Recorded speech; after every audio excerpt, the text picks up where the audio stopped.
Hey everybody, so welcome to part 2 of my rail fan adventure through Southern Ohio. So again, yesterday I was in Chillicothe. Well, Saturday I drove to Chillicothe, met my brother, watched the baseball game Saturday night, stayed all night, and then I got up and did a little bit of filming on Sunday morning and started heading toward Oak Hill. Today I'm going to spend a lot of time in Jackson. Jackson was where the shops were for the DT&I, and so I'm going to film a lot of that. One of the reasons why I'm doing this, I just explained, is why I talk so much about the switching area in Chillicothe is I enjoy really building model railroads. I enjoy operating, obviously, and I also enjoy building. I'm just about out of stuff to build, so I am thinking in a couple of years Chillicothe may be replaced with another module, whatever you want to call it. So the other thing, one of the things I'm considering is that section of Chillicothe that I reviewed with you yesterday, DT&I in Jackson. I could model the DT&I into B&O in Jackson, so you'll see some of the stuff in Jackson today, and then we'll make our way to Oak Hill in the next video.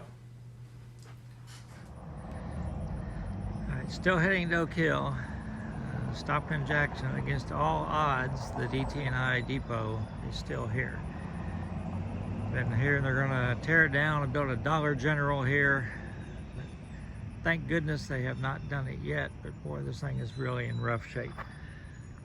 So the DT&I shops are back over there to the left, and I'll show you those. I've done it before. This is the DT&I yard going down through here. You can see they've got some lights that used to be there, and there's a little section, shed or something, tool shed here. And I'm in shorts, so I'm not gonna go too deep into the brush here. But this was the engine servicing facility, and if I can show a picture, if I can find a picture of it, I'll put it on here. Thinking the sand tower is still standing. I took this in 1986, shortly after the railroad was abandoned. Over here somewhere in the weeds. So there's that shed. Certainly didn't tear it down, but I'm not seeing it.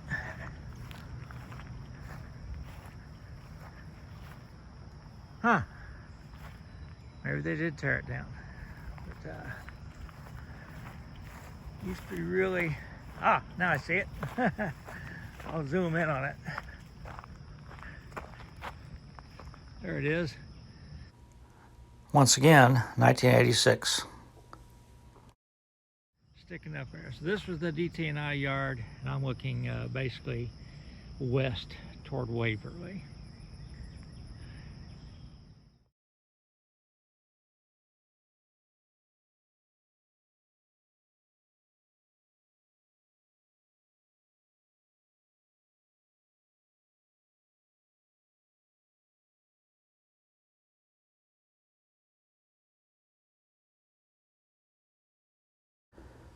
So this is Aaron Coyan and his brother in 1975. Aaron's father was the signal maintainer for the DT&I.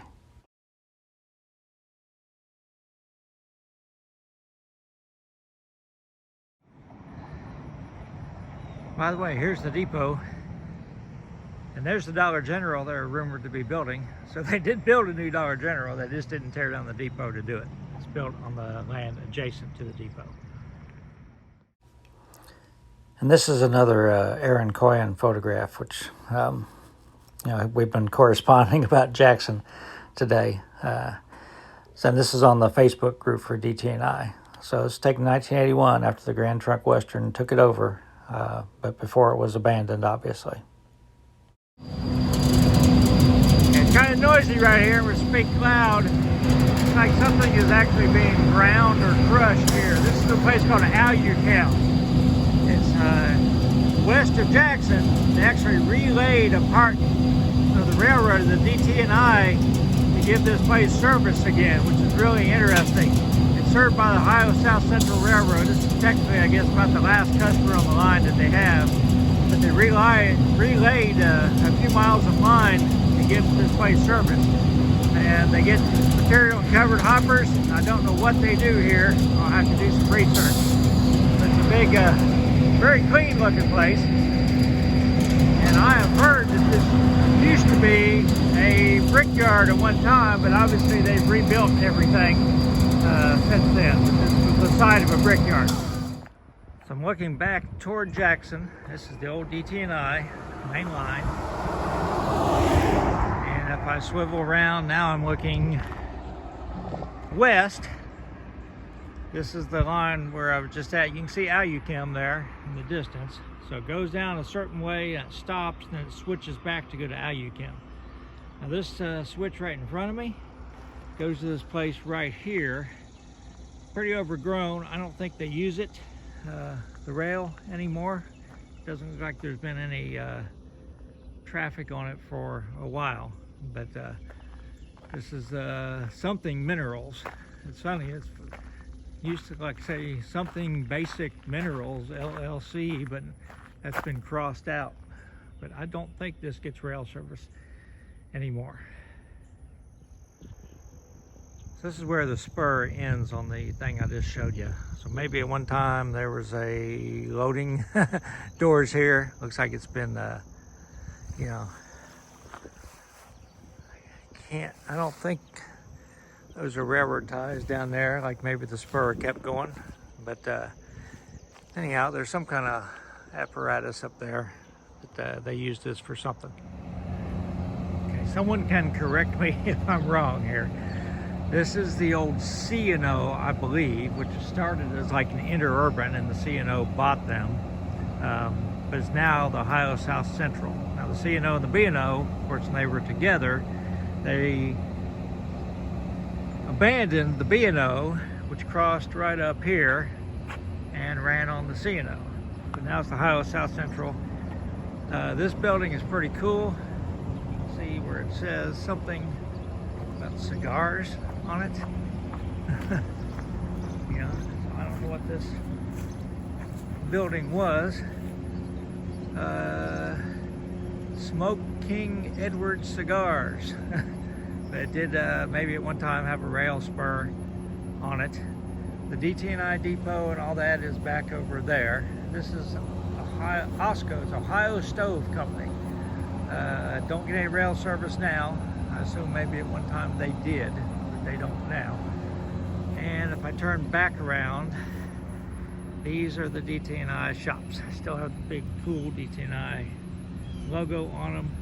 And the Roundhouse is over there. They're being used for something, storage or some kind of industry. I'll walk up a little bit closer to it. I think I can show you where the B&O crossed. So this picture was on the DT&I Facebook group. It's from the Dr. Raymond Booth collection. DT&I shops. Pretty busy place back then. Don't know what year it was taken. On the right-hand side of the shops, you can see the B&O line, which is coming into town from Wellston. And again, that was abandoned, and they use the C&O line now for the Ohio South Central Railroad.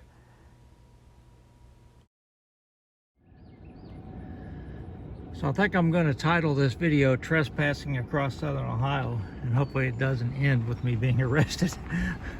They fenced off the DT&I shops. This whole area just used to be full of tracks, and you can see the doors. They would put cars in there to rebuild and repaint. The part that I'm on now is just like a big parking area I'm driving through. So these were all DT&I buildings. That is the Roundhouse straight ahead to the right of that building. Those are the doors. Turntable was long gone. They still used it to paint locomotives and stuff. So I'm going to drive on around here, make a big loop, not get out of the car, and hopefully won't get in too much trouble. But I've never been on this side before.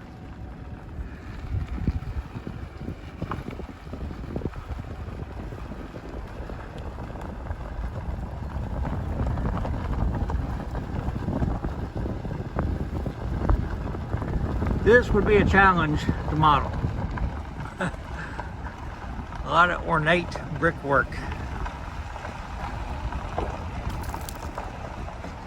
There's the Roundhouse.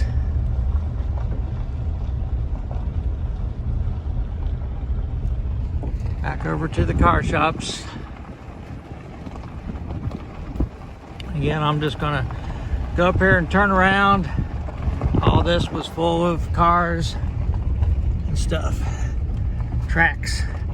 B&O actually crossed up here, so I wasn't able to walk up to it. I'll show you that.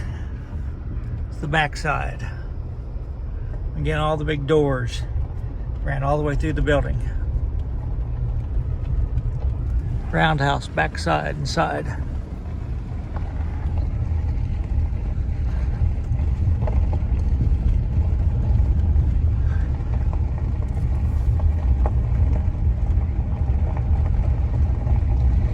Modern air conditioner in it.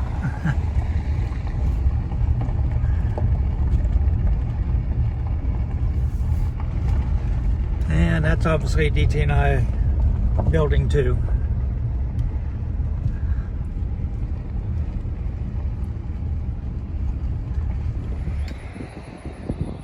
So I've been here before. It was in the wintertime.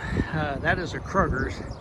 This site over here, there used to be 2 steel mills in Jackson. There was Jackson Iron and Steel Company, they called Gisco, which was outside of town a little bit, and this was the Globe Furnace. Globe Furnace actually had a big explosion in the 1960s, and they never opened it back up. So I don't think it was a huge place. If I can find a picture of it online, I'll put it on there for you.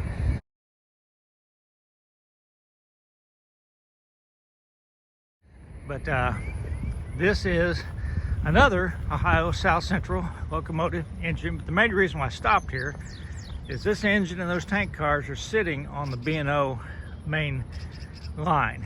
The C&O came in here from the left. So again, when the C&O and B&O merged, or the C&O took over the B&O, however you want to say it, they abandoned the B&O line into Jackson because they joined just north of Jackson. They ran parallel, so they just tore up the B&O. But then they relayed this section right here just a couple years ago because there's a food processing company over here called a Bellissimo. I think I called it Bellagio, but it's Bellissimo Foods. They're supposed to start getting service. Whether these tank cars are just stored or they're actually serving Bellissimo Foods, I don't know. I can't get to it to see because it's on the back side of the DT&I shops and I can't drive there. So anyhow, this is I think this is a GP35, another one of Ohio South Central locomotives. I didn't know they're actually like keeping them here. I'll zoom in on it a little bit since I can walk right up next to it and I'm not trespassing here.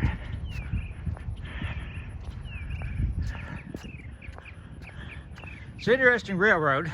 It'd be very difficult to model because they have very little, unless you really want to condense everything, they have very little business really. Probably would not survive if it wasn't for government subsidiaries. Here's a Conrail hopper, covered hopper, ex-Conrail anyhow, which is pretty cool. Subsidies, not subsidiaries, sorry. And the spur goes on around there, and the food processing place is back there. I'll try to drive around and look at the front of it, but we can't see where the cars are loaded. So I made it to the southern edge of Jackson. So I don't know how long ago it was now. They built a industrial park here. They put a big place, this place down here is supposed to make cabinets. It'll be a big deal. Don't think it ever really took off. Don't know if it's still a cabinet making place or not, although it still is in business because I see some smoke or steam coming up. There's also a spur going over here. So we're gonna go over and see if there's anything, any cars there. So I'm looking toward Jackson. When I swivel around, now I'm looking toward Oak Hill. So the line looks fairly clear down through there, but when you get to the where it crosses Route 93, when I'm heading to Oak Hill pretty soon, they're paved over. So they could store cars here, I guess, but they don't. Anyhow, one thing that makes it hard for them to store cars is they got to haul them, I don't know, 30 or 40 miles from the interchange to store them here. So it takes a lot of money. It's not like they're right off the main line to do it. So let's see what's on these spurs. So I was able to drive around to the back of the one that's on the, gosh, let me see. If this line's running north and south, this is on the east side. 2 separate warehouses, and there are boxcars spotted at doors on each one. So it's not just like storing cars, because they're uncoupled. So they're doing something here. On the other side, there's just a bunch of trucks. So maybe they just have stuff shipped in boxcars, and they load them onto trucks. I don't know what the stuff is. I have to do a little bit of research. There's no sign on the buildings as to what they do here. Easy industry to model, though. So this is the front side of one of the industries. Most of the trucks say Everett on them that are parked here, and there's the other building over there. The buildings are connected, so they're not 2 separate things. And it looks like there's really no truck bay doors on that side. Let's go around and see if something on the other side. Mid-Continent South Warehouse is the first one. And there were a couple truck bay doors down at the other end of the building. But for such a big building, to only have 2 bays is kind of unusual. Okay, this is the other spur. This is the spur on the west side of the line going to Oak Hill. Looking back toward where I was parked when I first got here. So gates are open. They obviously don't use this for anything. They do have a loading dock here that goes a fairly long way. They've got a flat car, maintenance away flat car parked here, GM Railway maintenance away. And that actually loading dock, you see those tall weeds. It extends all the way down through there. Now, it may have been another building here at one time, but this isn't used at all for anything now. And if you come around here, here is the wood processing plant. The cabinet processing plant does not have a spur, does not get any rail service at all. I can't even tell if it ever had a spur to it. So there's not a whole lot going on in the south end of Jackson. So I started to drive off, and I noticed, if you look at this foundation, there definitely was a building here at one time. These are the cutouts for the loading doors right here.